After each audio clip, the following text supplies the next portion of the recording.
नमस्कार, मैं रुपेंद्र कुमार शाह आज फिर एक नया विचार लेकर आपके सामने प्रस्तुत करता हूँ। जैसे कि हमारी चर्चा चल रही थी FLN के बारे में, मूलभूत साक्षरता एवं संख्या ज्ञान। NEP 2020 में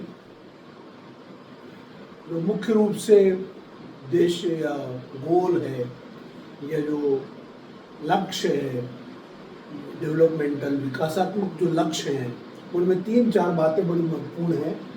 सबसे पहली स्वास्थ्य, स्वच्छता, संप्रेषण, परिवेश के प्रति जागरूकता। हेल्थ, क्लीनलीनेस, संप्रेषण या कम्युनिकेशन, परिवेश के प्रति जागरूकता। मतलब हमारे जो आसपास एनवायरमेंटल जो है हर प्रकार का, वो पॉलिटिकल कहो, इकोनॉमिकल कहो, जो भौगोलिक कहो, ये सारा जो है सामाजिक कहो, इस सब के प्रति जागरूकता। इन सब लक्ष्यों पे विशेष ध्यान देने की बात की गई है। आज मैं थोड़ी सी अलग बात करता हूँ, वो है संप्रेषण। क्या होता है संप्रेषण? टीचर का क्या काम है, पालकों का क्या काम है, समाज के सभी लोगों का क्या काम है। अगर हम कोई बात को बोल सकते हैं, लिख के दे सकते हैं, किताबों में सब उपलब्ध होता है, वीडियो में, टीवी पे, सब जगह देख सकते हैं, लेकिन मेन बात आती है, जो मुख्य बात इसमें आती है, वो है कि संप्रेषण क्या है। तो मेरी समझ के अनुसार मैंने इसको इस प्रकार से देखा है, जब भी हम कोई विचार हमारे दिमाग में आता है, सबसे पहले हमारे दिमाग में विचार आता है। इस विचार को हम लोगों के साथ बांटते हैं। हर व्यक्ति, हर जो शिक्षण में है या नहीं है, लेकिन वो जो भी विचार आता है उसको संप्रेषण, उसको ज़्यादा से ज़्यादा लोगों तक पहुंचाने की, प्रचार प्रसार करने की कोशिश करता है, या हम बोलचाल की भाषा में संचार करता है उसका, उस बात का, उस सूचना को आगे बढ़ाता है। कैसे कर सकता है वो ये? इसके लिए कुछ माध्यम की आवश्यकता है। हम सभी जानते हैं कि कोई विचार आया तो उसके लिए हमको कुछ न कुछ एक माध्यम की तलाश करना पड़ेगी, है ना। माध्यम क्या क्या हो सकते हैं? माध्यम होता है, आप सबसे बढ़िया बोल कर हम बता सकते हैं, फिर लिख कर बता सकते हैं। सामान्यतः यही हम उपयोग में लाते हैं, बोल कर लाते हैं, लिख कर हमारे विचार को प्रकट कर देते हैं। और भी तरीके हैं, हम चित्र के द्वारा उसको बता देते हैं, हम इशारों से, इशारों के द्वारा भी हम बता देते हैं, अभिनय के द्वारा भी हम बता देते हैं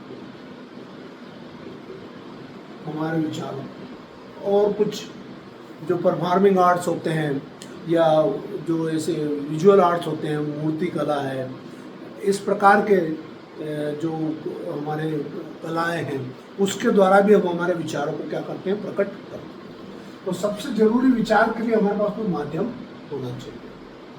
जब ये माध्यम से हम किसी बात को, किसी विचार को प्रकट कर देते हैं, तो यहाँ पे वो हमारा ग्राहक है, या बोलचाल की भाषा में कहें तो श्रोता है, हमारा देखने वाला है, दर्शक है।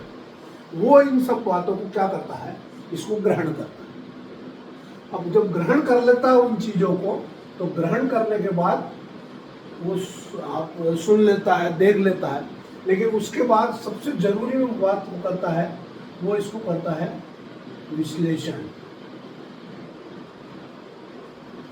ये जो सूचना उसको मिली है, ये जो जानकारी उसने देखी है, या आपने बोल के उसको बताया है, या उसने कोई चित्र देखा है, कुछ इशारे उसने देखे हैं या महसूस किए हैं, तो अभिनय कहीं देखा है, तो वो रिसीव करता है, इसको प्राप्त कर लेता है। ये प्राप्त करता है हमारा रिसीवर है ये।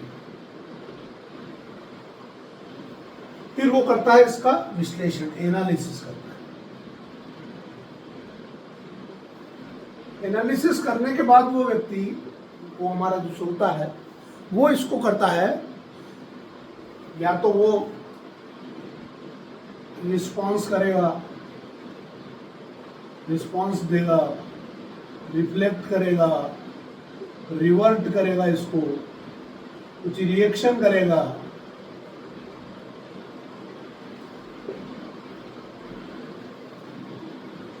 ये सबसे महत्वपूर्ण कड़ी है यहाँ पे। ये जो करता है वो, ये अगर हमारे विचारों के अनुकूल है, अगर जैसे हमारे विचार थे उसी विचार के अनुसार उसने प्रतिक्रिया दी है, उसने रिफ्लेक्ट किया है, उसने रिस्पॉन्ड दिया है, रिवर्ट किया हमको, और वो हमारे विचार से मिलता जुलता है या उसके बिल्कुल सही वैसा ही है, तो हम कहते हैं कि संप्रेषण हो गया। संप्रेषण बहुत अच्छा हुआ, प्रभावी हुआ संप्रेषण। लेकिन यदि जो हमारे विचार थे उसके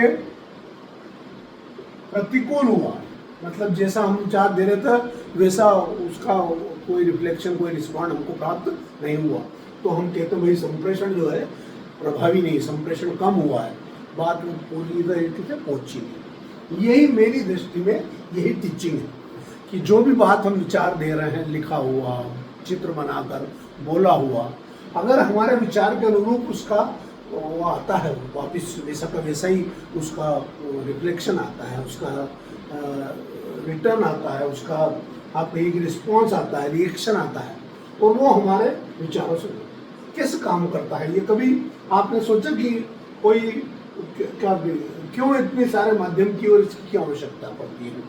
क्योंकि मान लो मैं कोई बोलता हूँ, इससे मैं आपसे कहता हूँ कि उन, या मैं आपसे कहता हूँ थोड़ी देर के लिए कि पो।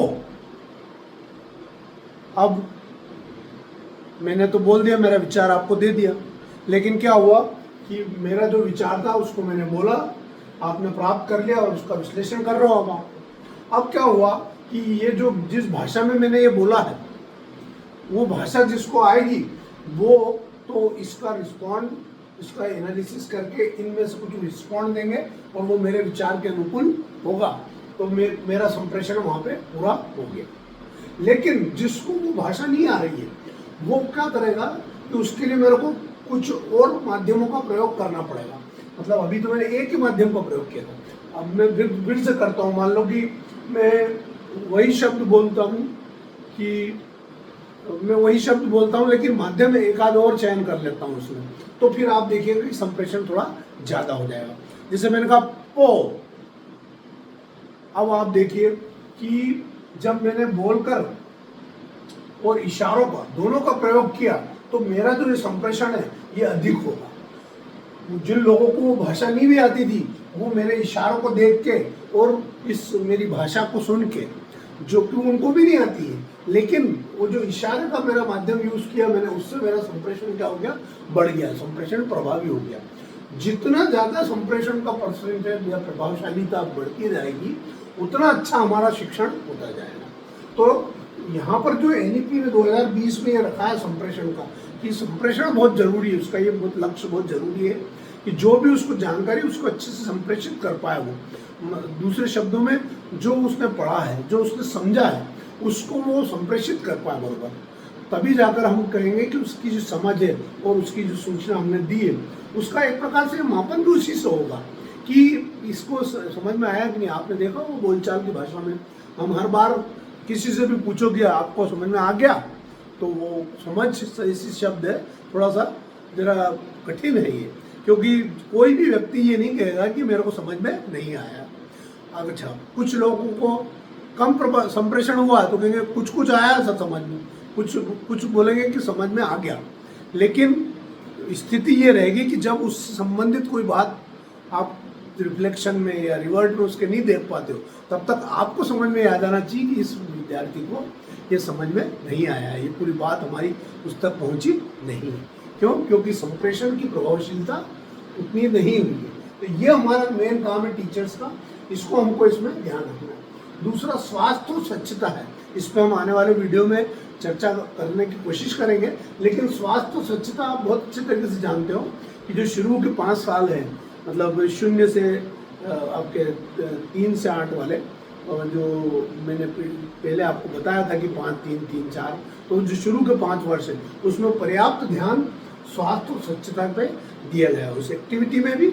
और सामान्यतः अभी कुछ हमारे देश काल परिस्थिति ऐसी थी कि सभी विद्यार्थियों को, शिक्षकों को, सभी को इन जनरल स्वास्थ्य और स्वच्छता के प्रति थोड़ी सी जागरूकता बढ़ी है। लेकिन ये कंटिन्यूस रहे, डेवलपिंग रहे, कि विकासात्मक रहे, ये कि बढ़ती जाए उनमें, कि ऐसा नहीं हो कि वो एक जब व्यक्तिगत रूप से तो उसका ध्यान रखें, लेकिन जब सार्वजनिक रूप हो तो वो ध्यान नहीं रखें। इसके लिए हमको इन सब बातों पर बहुत बहुत ध्यान देना है।